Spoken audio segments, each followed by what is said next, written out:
আসসালামু আলাইকুম। আজকের বাংলা নিউজে আপনাকে জানাচ্ছি স্বাগত। এখন শুনবেন সংবাদ শিরোনাম। আমাদের সংবাদটি যদি ভালো লাগে লাইক কমেন্ট শেয়ার দিয়ে জানিয়ে দিন আপনার মতামত। হাদির উপর হামলাকারী আসামি দেশে আছে জানিয়েছেন ডিএমপি। উসমান হাদিকে গুলি আমাকে শোরুমে নিয়ে যান, সব সত্য বেরিয়ে আসবে জানিয়েছেন আদালতে মোটরসাইকেলের মালিক। পাকিস্তানি বাহিনী বুদ্ধিজীবীদের হত্যা করবে এটা অবাস্তব, জবিস উপাচার্য। পাকিস্তানপন্থী বুদ্ধিজীবীদের পাকিস্তানি বাহিনী কেন হত্যা করবে জানিয়েছেন চট্টগ্রাম জামায়াত আমির। ২৫০০ বিএনপির প্রার্থীর বিরুদ্ধে ছাত্রদল নেতাকে বাড়ি ছাড়া করার হুমকি দেওয়ার অভিযোগ। হাদির উপর হামলা, সীমান্ত দিয়ে অবৈধভাবে লোক পারাপারে জড়িত সন্দেহে দুজনকে আটক। হাদির উপর হামলাকারী আসামি দেশে আছে জানিয়েছেন ডিএমপি বিডিও। ঢাকা ৮ আসনের সম্ভাব্য স্বতন্ত্র প্রার্থী ও ইনকিলাব মঞ্চের মুখপাত্র শরীফ ওসমান বিন হাদির উপর হামলাকারী মূল আসামি দেশে আছে বলে জানিয়েছেন ঢাকা মহানগর পুলিশের ডিএমপি ক্রাইম অ্যান্ড অপারেশন বিভাগের অতিরিক্ত পুলিশ কমিশনার মোহাম্মদ নজরুল ইসলাম। রবিবার ১৪ ডিসেম্বর বিকেলে এক সংবাদ সম্মেলনে এমনটা জানিয়েছেন তিনি। অতিরিক্ত পুলিশ কমিশনার মোহাম্মদ নজরুল ইসলাম জানান, উসমান হাদির উপর সন্দেহভাজন হামলাকারীদের পাসপোর্ট ব্লক করে দেয়া হয়েছে। আমাদের ইমিগ্রেশন ডাটাবেজ অনুযায়ী তারা দেশ থেকে পালিয়ে যায়নি। তিনি জানান, হাদির উপর হামলার ঘটনায় সীমান্ত পারাপার করার কাজে জড়িত এমন দুজনকে ইতিমধ্যে গ্রেফতার করা হয়েছে। আমরা তাদের কাছ থেকে তথ্য নিয়ে কাজ চালিয়ে যাচ্ছি। তবে এ ঘটনায় এখনো কোনো মামলা হয়নি, কারণ পরিবারের সদস্যরা রোগীকে নিয়ে ব্যস্ত। পরিবারের পক্ষ থেকে যদি আজ বাদী হয়ে মামলা না করা হয় তাহলে পুলিশ বাদী হয়ে মামলা করবে। আমাকে শোরুমে নিয়ে যান, সব সত্য বেরিয়ে আসবে আদালতে মোটরসাইকেলের মালিক। শরীফ ওসমান বিন হাদিকে হত্যা চেষ্টার ঘটনায় ব্যবহৃত মোটরসাইকেলের মালিক মোহাম্মদ আব্দুল হান্নান আদালতে দাবি করেছেন তিনি ওই মোটরসাইকেল বিক্রি করে দিয়েছিলেন। বিষয়টি প্রমাণ করার জন্য র্যাব ও পুলিশকে তাকে শোরুমে বিক্রয় কেন্দ্র নিয়ে যেতে অনুরোধ করেছিলেন, কিন্তু তারা তা করেনি। ইনকিলাব মঞ্চের আহ্বায়ক উসমান হাদি ঢাকা ৮ আসনের স্বতন্ত্র প্রার্থী হিসেবে প্রতিদ্বন্দ্বিতা করার ঘোষণা দিয়েছিলেন। গত শুক্রবার মতিঝিল এলাকায় গণসংযোগ করে ফেরার পথে বেলা ২টা ২৪ পুরানা পল্টনের বক্স কালভার্ট সড়কে চলন্ত ব্যাটারি চালিত রিকশায় থাকা অবস্থায় তাকে গুলি করা হয়। রাজধানীর এভার কেয়ার হাসপাতালে চিকিৎসাধীন উসমান হাদির অবস্থা এখনো সংকটজনক। উসমান হাদিকে গুলি করার ঘটনায় সন্দেহভাজনদের গ্রেফতার করতে পারেনি আইন শৃঙ্খলা রক্ষাকারী বাহিনী। যে মোটর সাইকেলে গিয়ে তাকে গুলি করেছিল সন্ত্রাসীরা, সেই মোটর সাইকেলের মালিক মোহাম্মদ আব্দুল হান্নানকে গতকাল রাতে রাজধানীর মোহাম্মদপুর এলাকা থেকে আটক করে র্যাব। পাকিস্তানি বাহিনী বুদ্ধিজীবীদের হত্যা করবে এটা অবান্তর জানিয়েছেন ২৪ সহ উপাচার্য।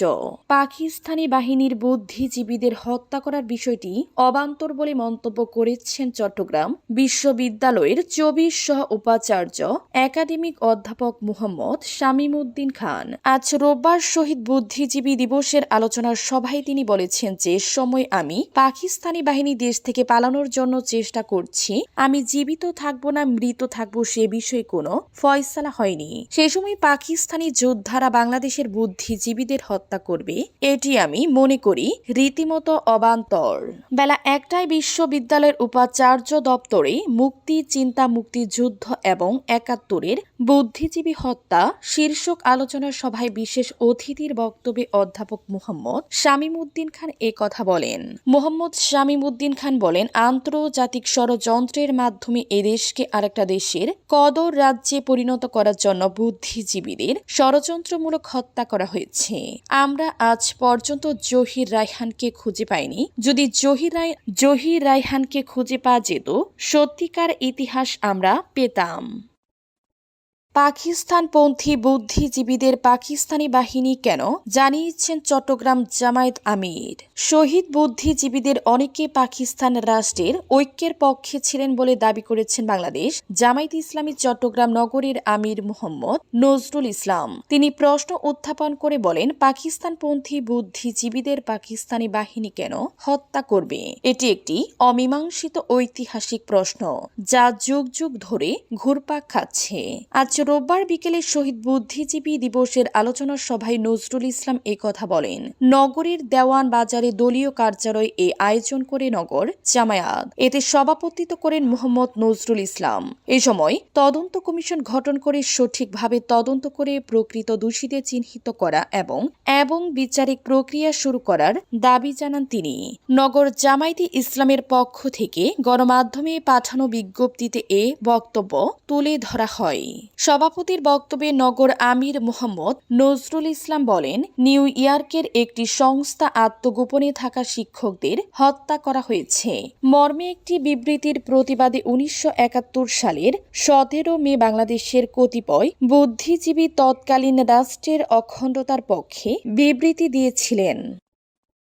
2500 বিএনপির প্রার্থীর বিরুদ্ধে ছাত্রদল নেতাকে বাড়ি ছাড়া করার হুমকি দেওয়ার অভিযোগ।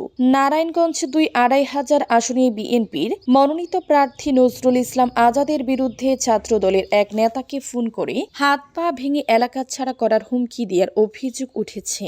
ওই ছাত্রদল নেতার দাবি, বিএনপির অন্য মনোনয়ন প্রত্যাশীর সঙ্গে কাজ করার গত শুক্রবার তাকে এই হুমকি দেওয়া হয়। ওই কথোপকথনের 3 মিনিট 3 সেকেন্ডের একটি অডিও রেকর্ড সামাজিক যোগাযোগ মাধ্যমে ছড়িয়ে পড়েছে।